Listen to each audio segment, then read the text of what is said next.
The hospital doors swung open with a sterile, mechanical hum as I stepped outside, squinting against the harsh afternoon sun. Tom, my colleague and friend, was waiting by his car, ready to drive me home.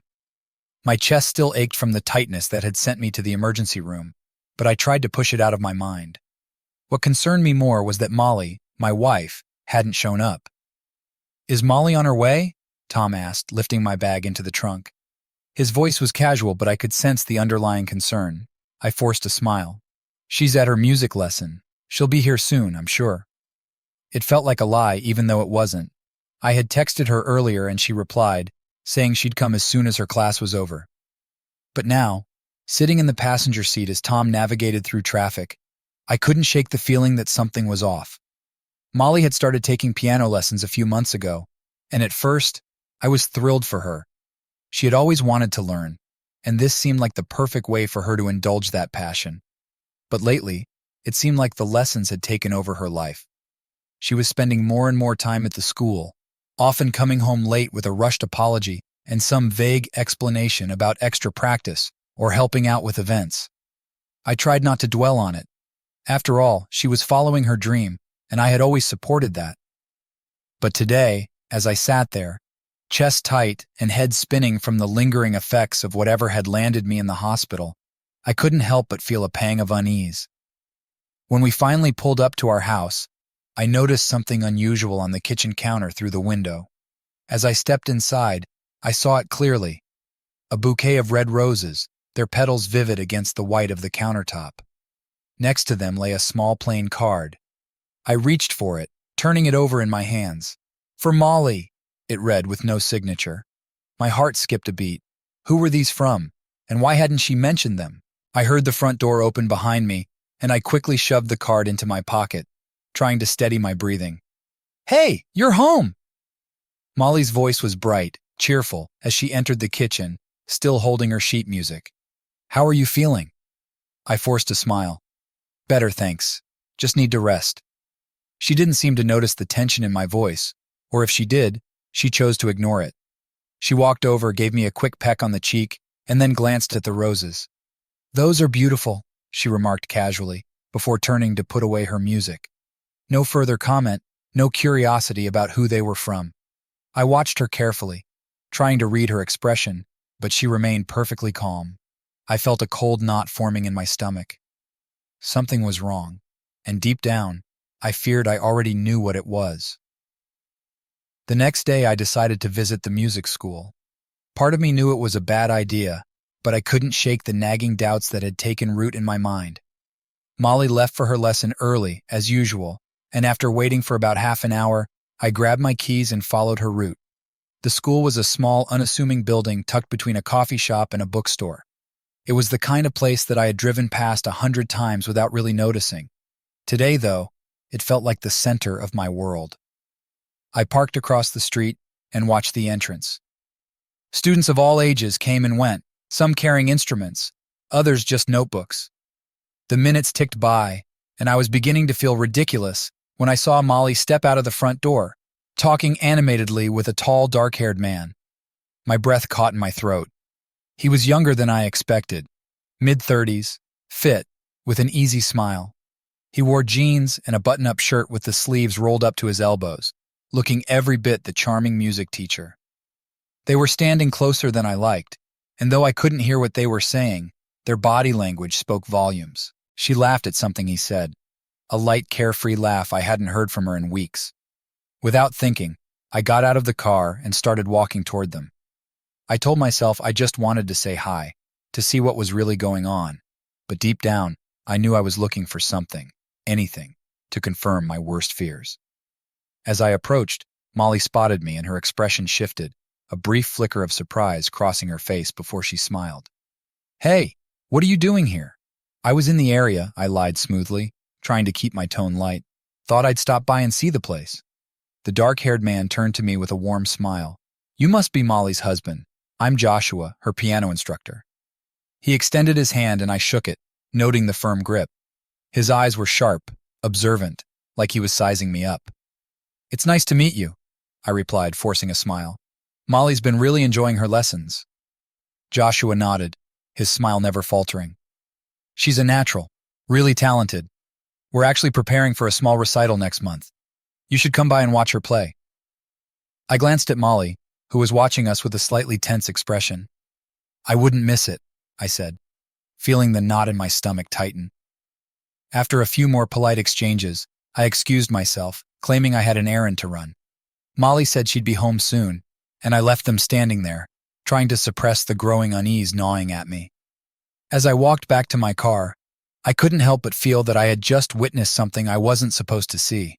The way they interacted, the way she looked at him. It was too familiar, too comfortable. I tried to tell myself that I was overreacting, that it was just my imagination running wild. But the doubts refused to leave. By the time the weekend arrived, I had almost convinced myself that I was being paranoid. Molly had been her usual self at home, maybe a bit more distant, but nothing that seemed too out of the ordinary. Still, the memory of her and Joshua laughing together outside the school lingered in the back of my mind like a shadow I couldn't shake. In an attempt to clear the air, I suggested we take a weekend trip to the mountains, just the two of us. It had been a while since we'd done something spontaneous, and I hoped the change of scenery would help us reconnect. Molly agreed readily enough, which I took as a good sign. We packed light and set out early Saturday morning, the drive taking us through winding roads surrounded by tall pines and the crisp scent of early autumn. The air between us felt a bit strained, but I tried to keep the conversation light, talking about anything and everything except the one thing that was really on my mind. When we arrived at the cabin, nestled in a secluded spot overlooking a serene lake, I felt a momentary sense of relief. Maybe this was what we needed, some time away from the city, from her lessons, from everything. We spent the day hiking, exploring the trails, and even though she seemed to enjoy herself, I noticed she kept checking her phone. Every few minutes it would buzz, and she would glance at it quickly before tucking it away. "Work emails," she explained when I finally asked. "I'll just turn it off." But even as she said it, I could see the tension in her smile. That evening, as we sat by the fire, the unease returned. I watched her across the flickering flames, her face soft in the warm light, and wondered how we had gotten to this point. She was right there in front of me, yet she felt so far away. I wanted to reach out, to bridge the gap between us, but something held me back. "Molly," I began, hesitating as she looked up at me. "Are you happy?" She blinked, surprised by the question. "Of course I am, why wouldn't I be?" "I don't know," I said, struggling to find the right words. "It's just, you seem different lately, distant." Her smile faltered for a moment before she quickly recovered. "I'm sorry, it's just the stress, work, the lessons. I didn't realize it was affecting us, but I'm fine, really. We're fine." I wanted to believe her. I wanted to take her words at face value and let the worries slip away. But deep down, I knew that something was still wrong. As we sat there in the fading light, the distance between us seemed more like a chasm, impossible to cross. The trip to the mountains didn't erase my doubts. Instead, it left them simmering just below the surface, like a pot about to boil over. Molly's reassurances had sounded genuine, but the way she clutched her phone, the way her eyes flicked toward it even when it didn't buzz, told a different story. Back in the city, life returned to its usual routine, but the tension between us lingered. I tried to push it aside, to focus on work, but every time Molly left for her music lessons, the unease would resurface. One evening, a few days after our return, Molly announced she'd be going to dinner with some friends from the music school. "It's just a casual thing," she said, slipping on her coat as I sat at the kitchen table. "We're all working so hard for the recital, it'll be nice to unwind together." I nodded, forcing a smile. "Sounds fun. Where are you going?" She hesitated for a split second before answering. "A little Italian place downtown. I'll probably be home late, so don't wait up." "Okay," I replied, though something about the way she avoided my eyes made my chest tighten. After she left, I sat in silence, the ticking of the kitchen clock suddenly too loud. My mind raced, running through all the possible scenarios. Was she really going to dinner with friends? Or was this just another excuse to see Joshua? I hated myself for even thinking it, but the doubt was relentless. An hour later, I made a decision that felt both irrational and inevitable. I grabbed my coat and keys, heading for the restaurant she mentioned. The city streets were busy, and I told myself I was being ridiculous, that I'd see her with a group of friends and feel like an idiot for not trusting her. But as I pulled up outside the restaurant, my stomach twisted into knots. Through the window, I scanned the tables, my heart pounding. It didn't take long to spot her, seated at a small, intimate table in the corner. And she wasn't alone. Joshua was there, leaning in close, a smile on his face that made my blood run cold. I stood frozen on the sidewalk, watching them. Molly laughed at something he said, her hand brushing his arm in a way that felt too familiar, too intimate. My chest tightened, a sick feeling rising in my throat. This was more than just a friendly dinner, and deep down, I knew it. I wanted to barge in there, to confront them, but something held me back. I didn't want to make a scene, didn't want to believe that this was really happening. Instead, I turned and walked away, each step feeling like a betrayal of my own. My thoughts raced as I drove home, replaying the scene over and over. The look on Molly's face, the way she leaned in toward him, it all added up to the one thing I had been dreading. When Molly finally came home that night, I was sitting on the couch staring blankly at the TV. She walked in, smiling, as if nothing was wrong. "Dinner was great," she said, hanging up her coat. "How was your evening?" "Fine," I replied, not trusting myself to say more. I couldn't look at her, couldn't meet her eyes without seeing the image of her and Joshua together. She hesitated, sensing the tension. "Is everything okay?" I forced myself to nod. "Yeah, just tired." Molly seemed to accept that, though her eyes lingered on me for a moment longer before she headed to the bedroom. As I listened to her footsteps fade, I knew that I couldn't keep pretending everything was fine. The truth was right in front of me, but I wasn't ready to face it. The days after that dinner were a blur. I went through the motions at work, but my mind was elsewhere, fixated on Molly and Joshua. Every time she left for her lessons, my thoughts spiraled out of control, imagining what they might be doing, what they might be saying to each other. I felt like I was losing my grip on reality, and the worst part was that I had no solid proof, just a growing sense of dread. Then one evening, a few days before the recital, Molly came home later than usual. I was sitting at the kitchen table nursing a beer when she walked in, looking flustered and out of breath. "Sorry, I lost track of time," she said quickly, avoiding my gaze as she headed to the fridge. I watched her, my mind racing. The words I had been holding back for days finally burst out. "Were you with Joshua?" Molly froze, her hand halfway to the fridge door. She turned to face me, her expression guarded. "What do you mean?" "You know exactly what I mean," I said, standing up, my heart pounding. "I saw you at the restaurant with him the other night. You said you were going out with friends, but it was just the two of you." Her eyes widened, surprise flickering across her face before she quickly masked it with a calm facade. "It wasn't what it looked like," she said, her voice measured.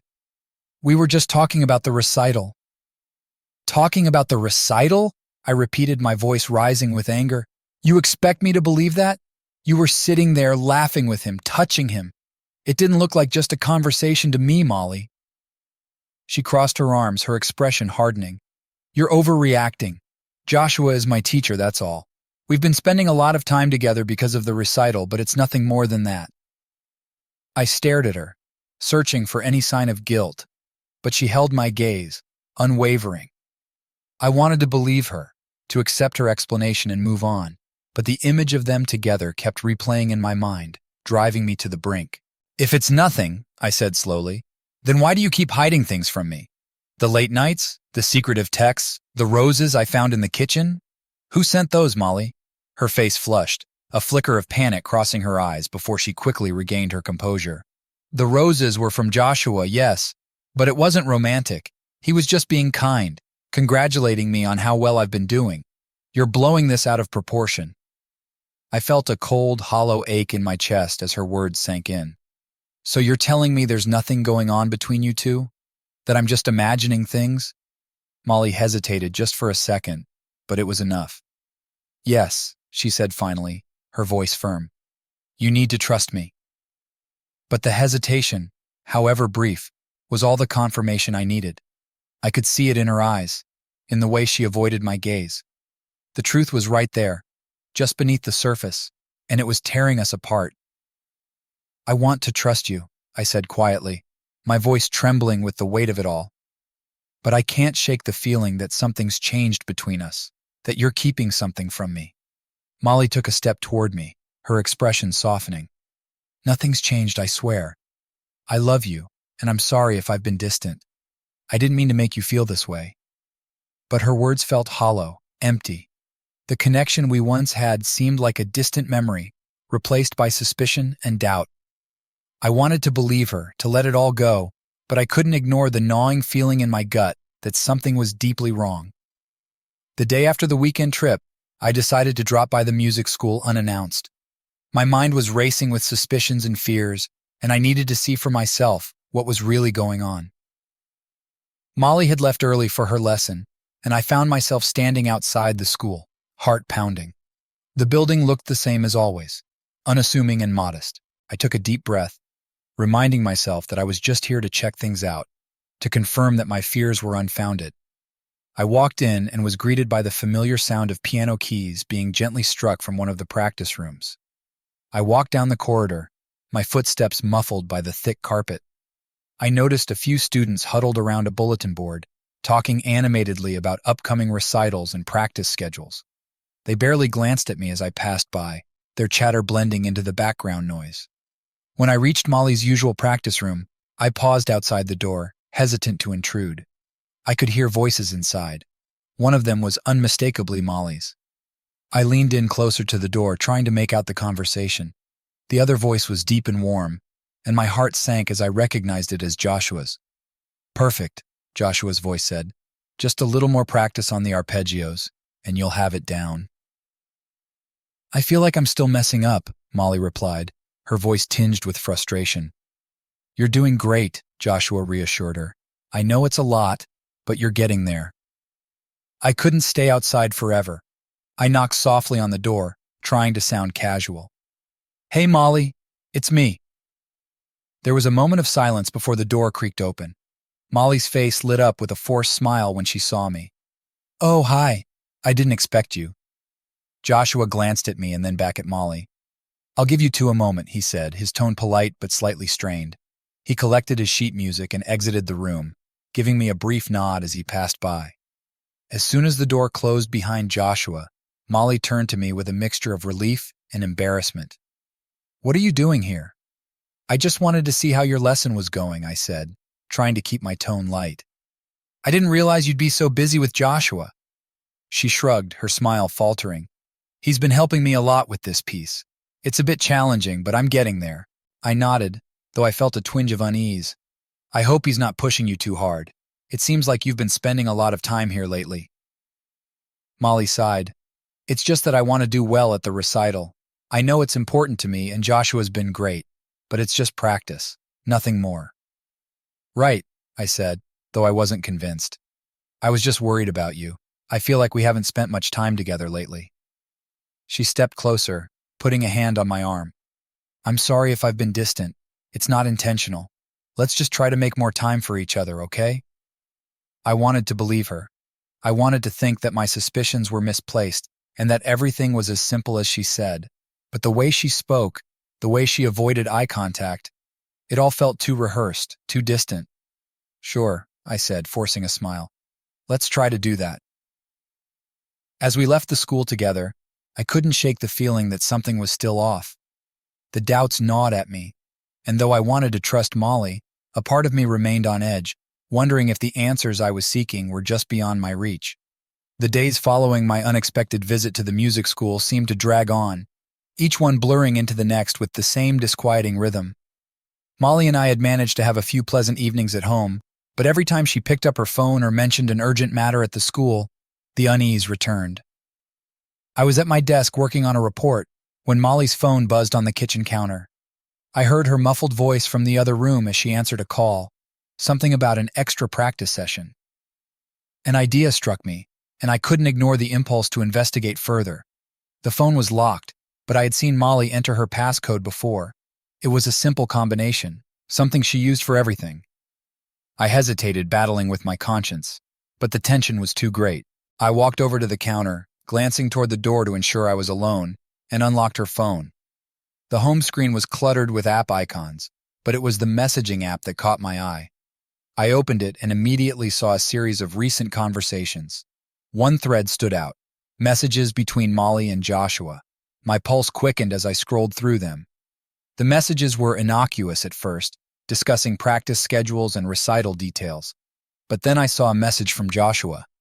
"Can't wait to see you tonight. We have a lot to talk about." It was followed by a heart emoji. I felt a cold shiver run down my spine. There were other messages too, ones that were more personal and affectionate. Molly had replied with equally warm sentiments, calling him dear and signing off with XOXO.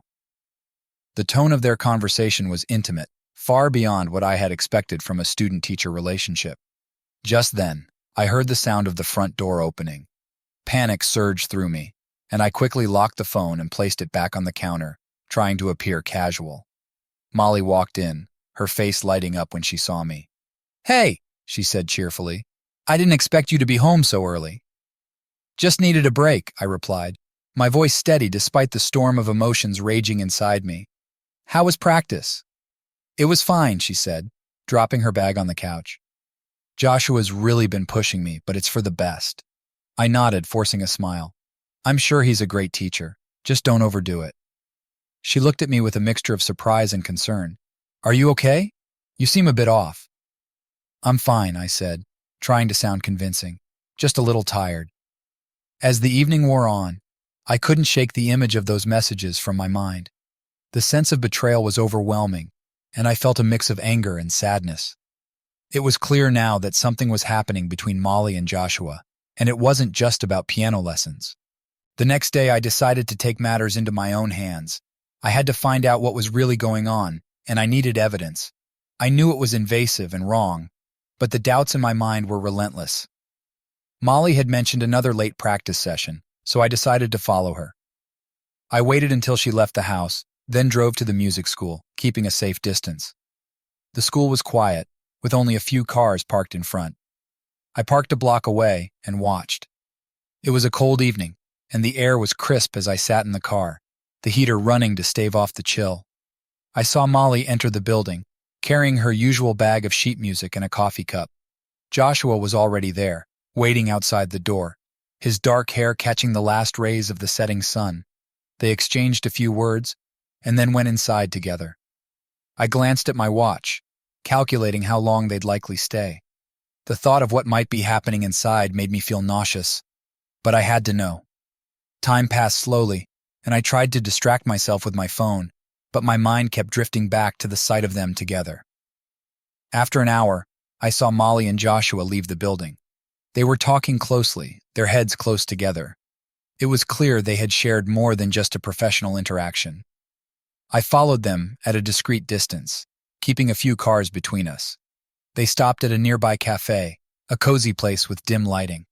I parked across the street and watched as they went inside. From my vantage point, I could see through the large windows. Inside, they sat at a corner table, their conversation animated and relaxed. They leaned in close, their faces illuminated by the soft glow of the cafe's lights. At one point, Joshua reached out and touched Molly's hand, a gesture that seemed far too intimate for just friends or colleagues. I felt a pang of anger and heartbreak. It was clear that their relationship had crossed the line from professional to personal. The sight of them together was like a knife twisting in my gut. I watched them for a while longer, unable to tear my eyes away, even as the pain grew more unbearable. Eventually, they parted ways, Joshua giving Molly a hug before leaving. She lingered for a few moments, looking after him with a wistful expression before heading back to her car. I followed her home, my mind a whirlwind of emotions. I knew I had to confront her, but the thought of doing so filled me with dread. That night I lay in bed, unable to sleep. The images of Molly and Joshua together played on a loop in my mind. I couldn't shake the feeling of betrayal and hurt that had settled deep within me. I knew I had to address the situation, but I wasn't sure how to start. When Molly came to bed, she tried to be her usual cheerful self, but I could see the weariness in her eyes. She leaned over to kiss me goodnight, but I pulled away, unable to keep up the pretense. "Molly, we need to talk," I said, my voice hoarse with emotion. She looked at me, surprised and concerned. "What's wrong?" "I've been thinking," I began, trying to find the right words, "about everything that's been happening. I've seen some things that make me worried." Her expression shifted from concern to confusion. "What do you mean?" "I know about the messages," I said, struggling to keep my voice steady. "I saw the text between you and Joshua. They're more than just about piano lessons." Her face went pale, and she looked away, her fingers clutching the edge of the blanket. "I didn't want you to find out like this. I was going to tell you, but—" "Tell me what?" I interrupted, my voice rising. "That you've been having an affair with him?" Molly's eyes filled with tears. "It's not that simple. It started as just lessons, but things got complicated. Joshua and I connected on a level I didn't expect. I never meant to hurt you." I felt a mixture of anger and sadness. "But you did hurt me, Molly. You've been spending so much time with him, and I can see now that it's not just about music." "I'm sorry," she said, her voice breaking. "I know I've made mistakes. I was trying to figure things out, and I didn't want to lose you." "How could you not realize that this was hurting me?" I asked, feeling betrayed. "I've been worried and confused, and you've been lying to me." "I wasn't trying to lie," she pleaded. "I was just afraid of what you'd think. I didn't want to hurt you, but now I see I've done exactly that." We sat in silence for a few moments, the weight of her words hanging heavily in the air. I wanted to believe that she was truly remorseful, but the damage was done. The trust between us had been shattered, and I wasn't sure if it could ever be repaired. "I need some time," I said finally, my voice cold. "I need to figure out what's next for us." Molly nodded, tears streaming down her face. "I understand. I'll give you the space you need." As I lay there in the dark, listening to the sound of her quiet sobs, I felt a profound sense of loss. The future I had envisioned for us seemed to crumble away, leaving me with the painful task of rebuilding and figuring out where to go from here. The days following my confrontation with Molly were filled with tension and silence. We barely spoke, and the space between us seemed to grow wider with each passing day. I was consumed by my need for answers, and my next step was to gather more concrete evidence. I started by focusing on the phone I had seen on the counter, which had now become a symbol of the betrayal I felt. Molly was out for another late practice session, and I saw this as my opportunity to dig deeper. I knew I had to be thorough. I couldn't afford to jump to conclusions without all the facts. That afternoon, I found myself in the living room, staring at the laptop I had borrowed from Molly's study. I knew she used it regularly, and I hoped it might hold more clues. I went through her email and calendar, trying to find any incriminating evidence. Her emails were largely mundane, work-related messages and junk mail, but I was determined to leave no stone unturned. After a while, I stumbled upon a folder labeled Recital Planning. Inside, there were documents related to the upcoming event, but there were also some personal notes and drafts. One document caught my eye. It was a draft of a letter that Molly had written but never sent. It was addressed to Joshua, and the tone was deeply personal, filled with intimate reflections and apologies for not being able to spend more time together. My hands trembled as I read through it. The letter described a growing emotional connection, expressed regret for not being able to share her true feelings with me, and mentioned how she felt torn between her responsibilities and her feelings for Joshua. The more I read, the more my heart sank. It was clear that her relationship with Joshua was more than just a fling. It was an emotional affair. I couldn't help but feel a sense of betrayal. The words on the screen seemed to mock my earlier attempts to trust and support her. I closed the laptop, feeling the weight of the discovery settle heavily on my shoulders. As I sat in the silence of the room, I knew that confronting Molly with this new evidence was inevitable. I had to decide how to approach the situation without escalating the conflict further. When Molly came home that evening, I was ready to address the situation head-on. The draft letter I had found weighed heavily on my mind, and I knew it was time for another honest conversation. This time, I needed to confront her with the full extent of what I had discovered. As she walked through the door, she greeted me with a tired smile, but I could see the strain in her eyes. "Hey, how was practice?" I asked, trying to keep my tone neutral. "Busy," she replied, setting her bag down. "Joshua's been really pushing me, but it's all worth it. I'm almost ready for the recital." I nodded, watching her carefully. "Can we talk for a minute?" Her expression shifted to one of concern. "Of course. What's wrong?" I led her to the living room, where I had the laptop sitting on the coffee table. I opened it and turned it toward her. "I found something while you were out. I think it's time we discussed it." Molly's eyes went wide as she saw the draft letter on the screen. She shifted uncomfortably, her face flushing with a mixture of guilt and anxiety. "I didn't mean for you to see that," she said, her voice trembling. "I was trying to work through my feelings, but I never meant to hurt you." I took a deep breath, trying to stay calm. "Molly, this isn't just about the letter. It's about what's been happening between you and Joshua. The messages, the late nights, it all adds up. I'm trying to understand why you didn't come to me if you were struggling." Tears welled up in her eyes. "I thought I could handle it on my own. I didn't want to burden you with my confusion, but now I see how wrong I was. I should have been honest." Her words felt like a mix of genuine remorse and a feeble attempt at justifying her actions. I wanted to believe she was sincere, but the hurt ran deep. "It's not just about the honesty. It's about the trust that's been broken. I need to know if there's anything left for us to salvage." Molly took a shaky breath, wiping away her tears. "I'm sorry for everything. I never meant for it to go this far. I'm willing to do whatever it takes to make things right, but I understand if you need space or time." The pain in her voice was palpable, and I felt a pang of sympathy. But sympathy didn't erase the betrayal or the damage done. "I don't know what the future holds for us right now. I need to think about what's best for me and for us." She nodded, her shoulders slumping with resignation. "I understand. Just know that I'm truly sorry." As she left the room, I sat there in silence, grappling with the realization that the path forward would be long and uncertain. The future of our relationship was now in question, and I knew that finding a resolution would require more than just apologies. It would require time, reflection, and perhaps a reevaluation of what we both wanted. In the days that followed, I found myself caught between a desire for clarity and the need for distance. Molly and I had agreed to take some time apart, giving each other space to think and process the events that had transpired.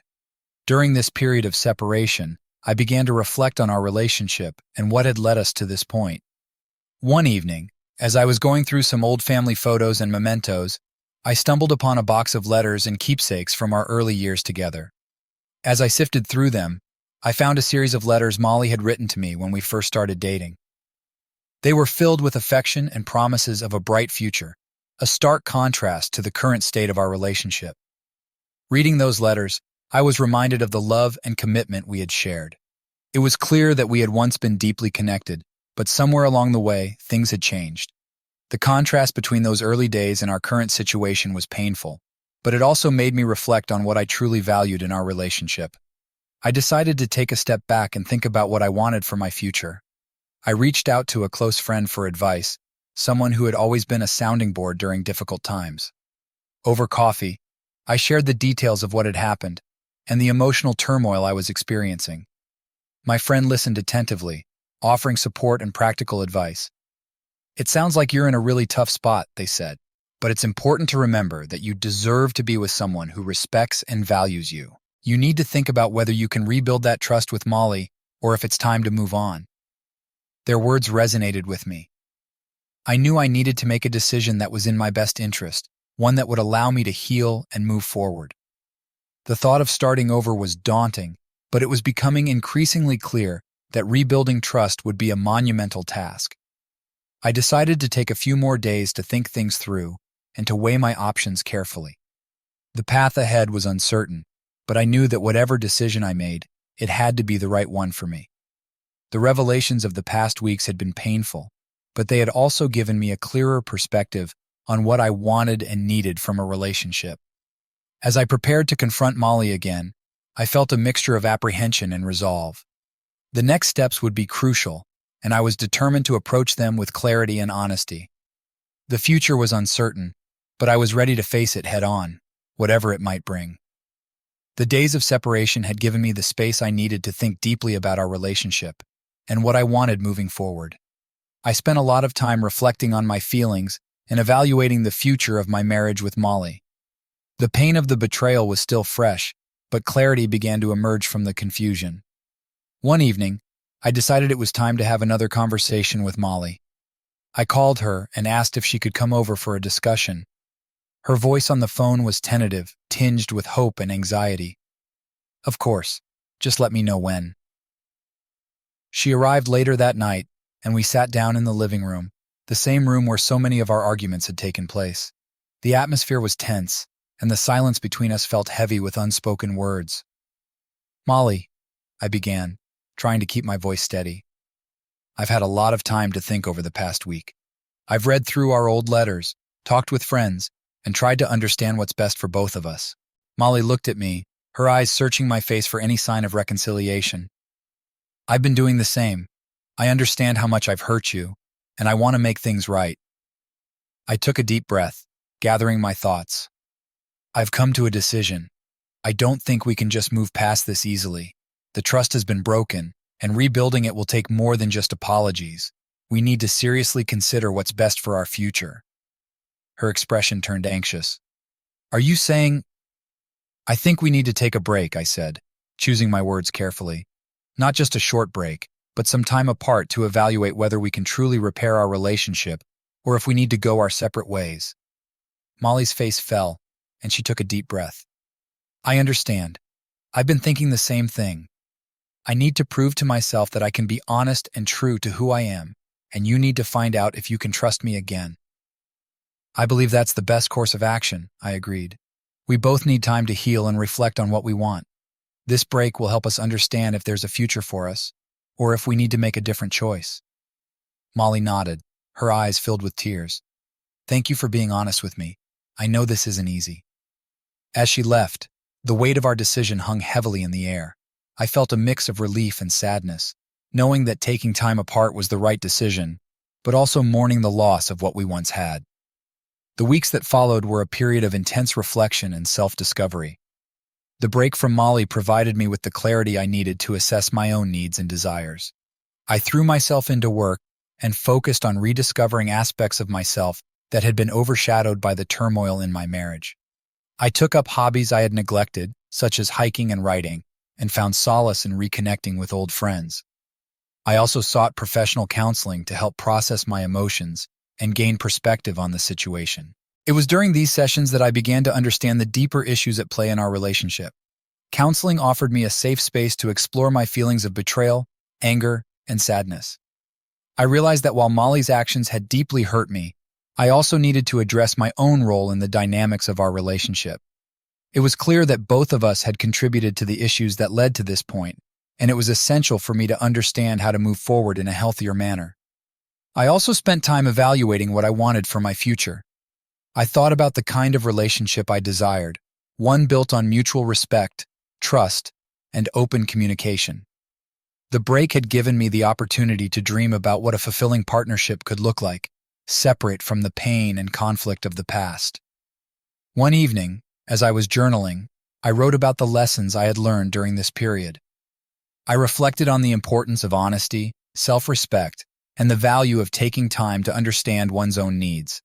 It was clear that I needed to be true to myself and not settle for a relationship that did not align with my values. As I continued to work on myself, I also prepared for the eventual meeting with Molly. I knew that this next conversation would be crucial in determining the future of our relationship. The time apart had given me the space to gain perspective, and I felt ready to discuss what lay ahead. After several weeks of separation, the time had come for us to meet and discuss the future of our relationship. Molly and I had both used this period to reflect and gain clarity about what we wanted moving forward. The anticipation of this meeting was filled with a mixture of apprehension and hope. We arranged to meet at a neutral location, a quiet park with a serene atmosphere. As I arrived, I saw Molly sitting on a bench, her posture reflecting a combination of nervousness and resolve. She looked up as I approached, and we exchanged a hesitant but warm greeting. "I'm glad we could meet," Molly said softly. "I've missed you, but I know we needed this time apart." "Me too," I replied, taking a seat beside her. "This break has given me a lot to think about." We began by sharing our reflections from the past few weeks. Molly spoke candidly about her feelings, the mistakes she recognized, and the steps she had taken to understand her own actions. She expressed a deep sense of regret and a desire to make amends. "I've been working on myself," she said earnestly. I've realized how much I've taken our relationship for granted, and I want to rebuild the trust we lost. I'm committed to being honest and transparent moving forward. I listened carefully, weighing her words and observing her sincerity. I appreciate your honesty, Molly. I've also spent this time reflecting on what I need and want in a relationship. Trust and communication are essential for me, and I need to know if we can truly rebuild that. We talked about the possibility of counseling together, discussing the steps we would need to take to work on our relationship. Molly agreed, acknowledging that it would be a crucial part of rebuilding trust. I'm willing to do whatever it takes, she said. I hope we can find a way forward, but I understand if you're not ready. I took a deep breath, considering the future. I'm open to the possibility, but I need to be sure that we're both committed to making real changes. If we can work together to address the issues and rebuild trust, I'm willing to give it a chance. Molly nodded, a hopeful smile on her face. I'm committed to that. Thank you for being open to it. As we walked away from the park, there was a sense of cautious optimism. The path ahead would not be easy, and it would require effort and commitment from both of us. But for the first time in a while, I felt a glimmer of hope for the future. The journey to rebuild our relationship would be long and challenging, but I was ready to face it with a renewed sense of purpose and understanding.